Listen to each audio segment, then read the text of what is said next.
1935 was a bit of a transitional period over at Auburn. Al Leamy, the guy who designed the Auburns from 1931 through 1934, would pass away, leaving Gordon Burrig to come in and design the 1935 Auburns, which this is an example of. But before getting into this one, I'm your host, Jay. Welcome to What It's Like, the automotive channel that features your favorite cars of the past and ones that slip through the cracks in mini documentary formats.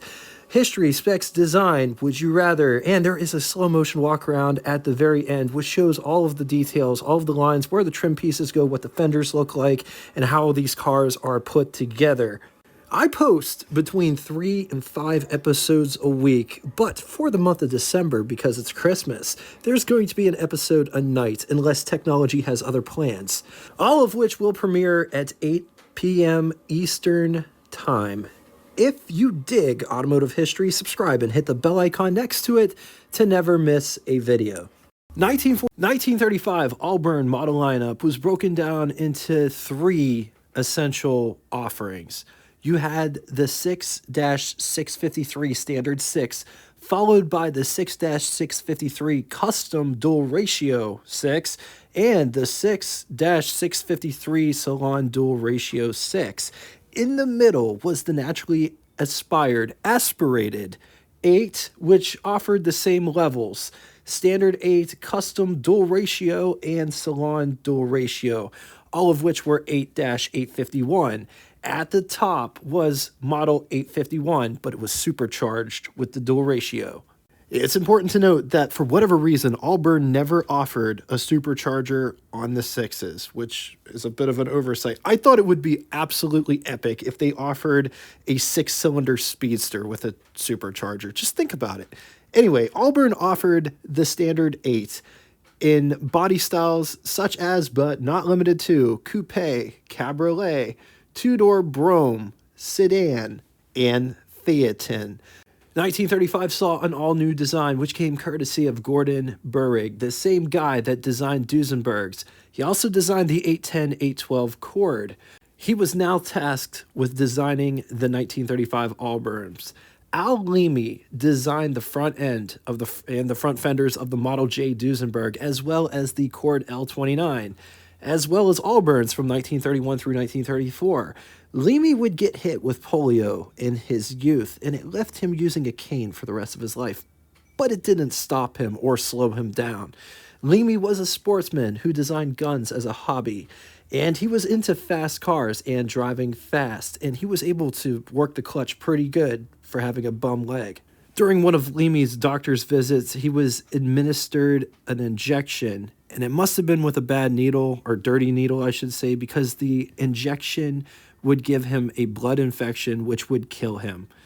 Leamy would die of blood poisoning at the age of 33. It's definitely one of those stories where the good die young and devastates everybody involved. Burrig's design is different than Leamy's design, so let's compare. But it's important to point out the 1934 Auburns offered 2 different bodies, plus the Salon model, which was a totally different than your typical Auburn 8 chassis. It sat lower and it had more trim on the edges. So at the top would be the Salon model, followed by the 1934 redesign, followed by Gordon Burrig's 1935 Auburn design. That same exact Salon model was featured on the channel. I will link that in the description. If you want to watch that episode after this one, it's a very good one. It talks about all the differences between the Salon model and the regular model. Anyway, the Salon model looks way more old-fashioned than the newer models that came after it. But just take a look at how different the 34 redesign is from the 34 Salon model. And then the Gordon Burrig model is pretty much just a play on the redesigned portions that Al Leamy already did, but the fenders are a little bit different. Check out the front fender profile. Also notice the one in the middle, the 34 redesign, how it's two-toned in the fender profile. It gives the fender a totally different profile look, but upon further examination, if you look closer, the fenders are different between the 34 redesign and the 35. Bumpers look they look very similar between the 34 and the 35. The fog lights grow on the 35 model. The 35 buckets are bright on the 35 versus painted on the 34 versus bright on the Salon 34. The 34 redesign has horizontal louvers in the hood, but notice they aren't in a straight line. They're kind of angled. The 35 has a totally different louver style on the side of the hood. Grills are also different between these two. Out of the three, which one do you like better? Let's talk specs. 194 inches long, 71 inches wide. It rides a wheelbase of 127 inches. It weighs around 3,600 pounds. Price, $1,095, which would be equivalent to you spending $25,894.43 in the year 2025. Not a bad price for this car. Total 1935 Auburn. This is for everything. The 6s, the 8s, the supercharged cars. 6,316 units. Ouch. Moving on to engines. Only one engine on offer powering this car. 280 cubic inch displacement, inline 8. That was built by Lycoming. 4.6 liters. It's good for 115 horsepower at 3,600 RPM. Estimated 180 pound-feet or 244 newton meters around 1,800 RPM with a bore of 3.1 inches and a stroke of 4.8 inches. Compression is 650 to 1. It is backed to a 3-speed manual transmission. Theoretical top speed, 90 miles per hour. Let's talk styling on this absolutely gorgeous car. Starting off with these fenders, just notice how broad these fenders get. Let's a better look at that.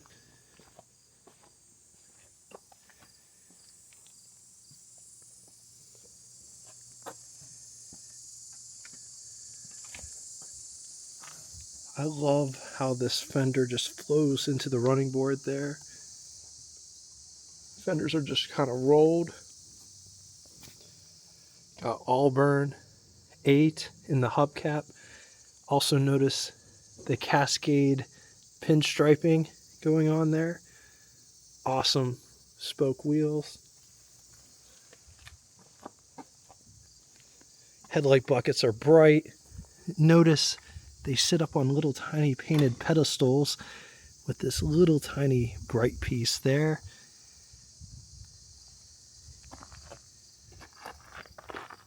Got running lights.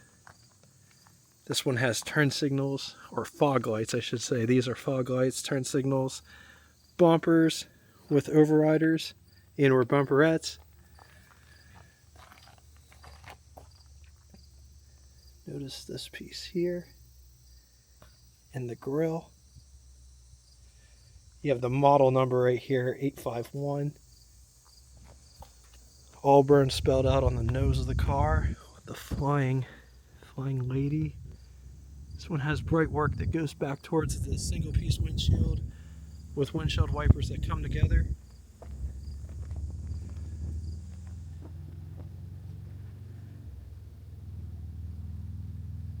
Coming down the side, just checking out these louver situation with the bright bars.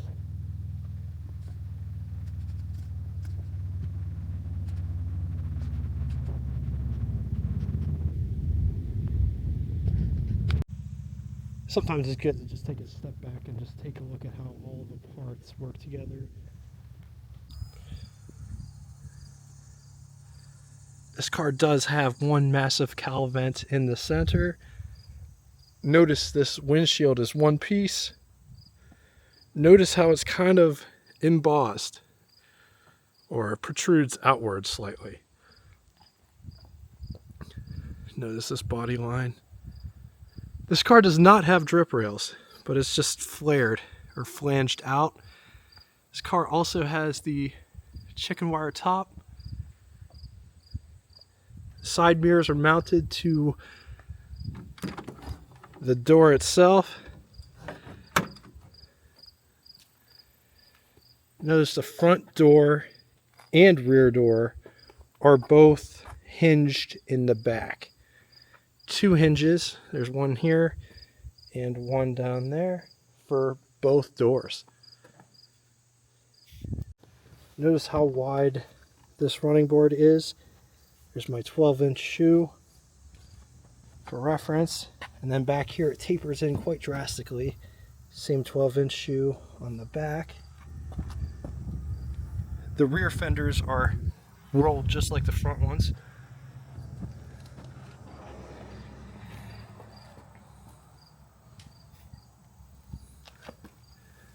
This one's got 2 brake lights, both say Auburn. This one has aftermarket turn signals in the back as well. Bumper's a totally different bumper profile in the rear. This one has a spare tire at the back with the split rear glass at the back.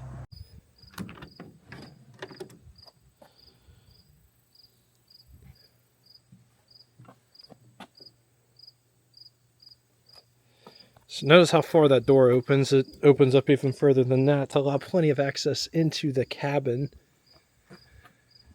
You got the door handle and the window crank for the big window. Notice when you put the window up, you also get a vent window, which is controlled by this.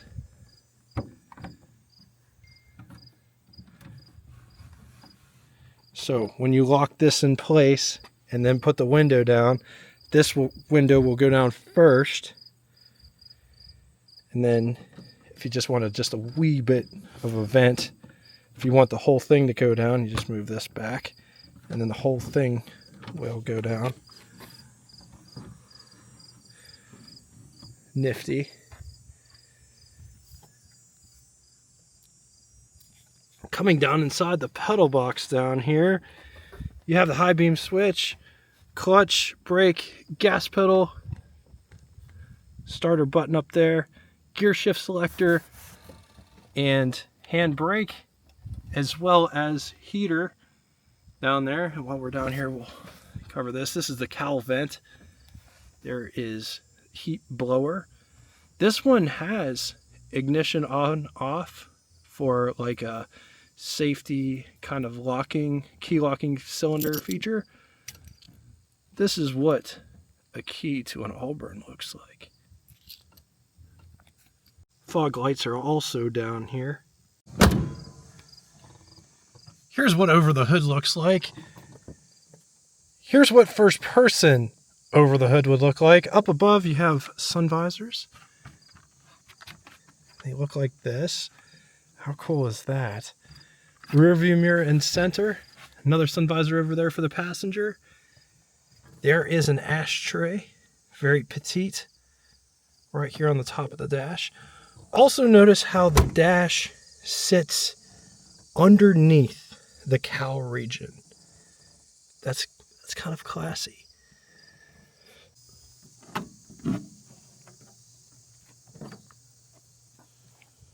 So just look at that door and how it opens.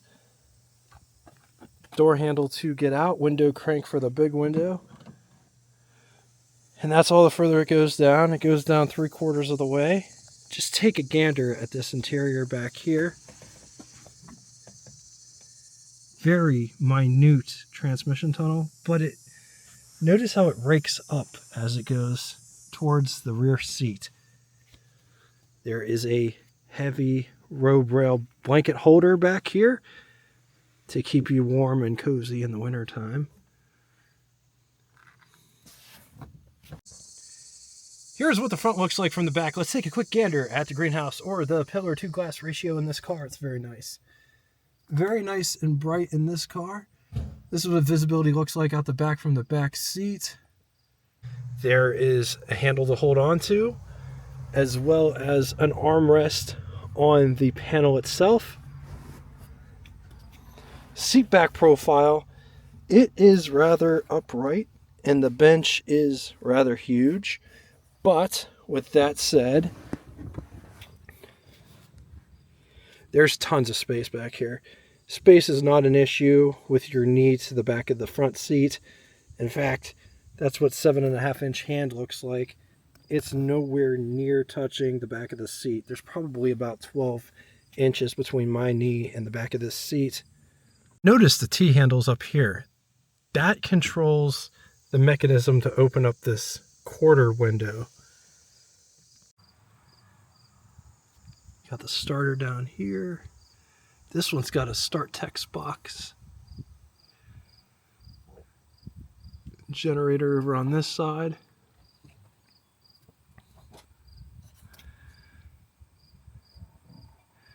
It looks to be a 2-belt system. One belt runs the water pump fan combo and the crank, and the other belt runs the generator. Got the coil right there. Better look at those trumpet horns. All right, coming up to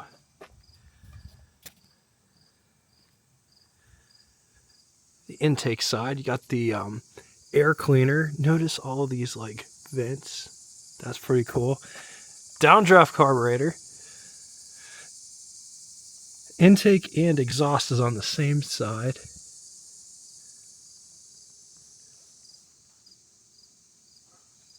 And it looks to be, the exhaust looks like it's over the intake. It's just interesting to point that out because some companies did it with the intake over exhaust. This one has the exhaust over the intake. Steering column coming down inside the gearbox there.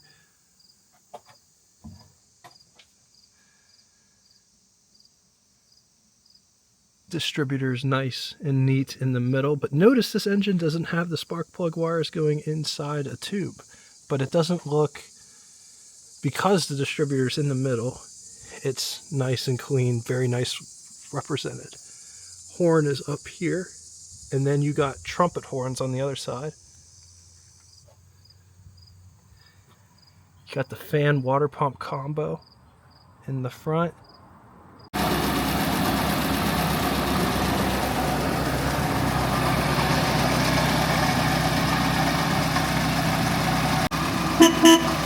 On the positive side, it's timeless design in my opinion. No matter what the body style is, these look great. Dual ratio rear end was optional, loads of space throughout, great dash and instrumentation, affordable. All 8-cylinder Auburns as well as 12s are recognized as full classic by the Classic Car Club of America. Against it, parts, both body parts and mechanical engine parts, brake parts can be hard to find. The internet has definitely made it easier, but it's a bit of a challenge. All right, now it's time for Would You Rather. This is not fair, but which one of these would you rather have? 1935 Packard 120 or 1935 Auburn Standard 8 or 1935 Buick Series 60? I'm going to leave this here for a minute. If you need more time, feel free, pause the video. On to the second scenario, a bit outside the box, but which one of these would you rather have? 1935 Graham Blue Streak 8 or 1935 Auburn 8 or 1935 Hupmobile Aero 8 sedan. Once again, going to leave this here for a minute. If you need more time, feel free, pause the video. The Hupmobile might be a little bit more expensive, but that is a stellar car.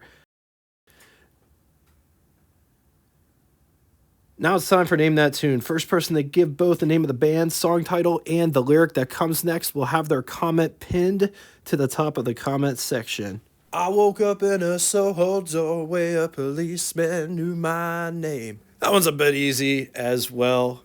Can't all be hard, plus I'm trying to do these at a record pace. Anyway, thank you all so much for coming out and watching this one. If you'd like to get in touch with me, shoot me a comment in the comment section below. Just to reiterate about Name That Tune, started going down another path. It's what ADD will do to your mind. I want the line that comes next as well as band and song title for your comment to get posted to the top. Thank you again for coming out and watching this one. If you'd like to get in touch with me, shoot me a comment in the comment section below, or you could always send me an email at what_its_like@yahoo.com. Thanks again for everything that you guys bring, and until probably tomorrow, toodaloo! Welcome to the after show, which is a slow motion walk around without commentary or music, but it gives you the opportunity to see this car in its entirety. All of the trim parts, all of the different parts together as one cohesive unit. Because when you're going out and buying this stuff, it doesn't look the same as whenever it's in your hand, whenever it's on your car. It looks kind of different. Enjoy.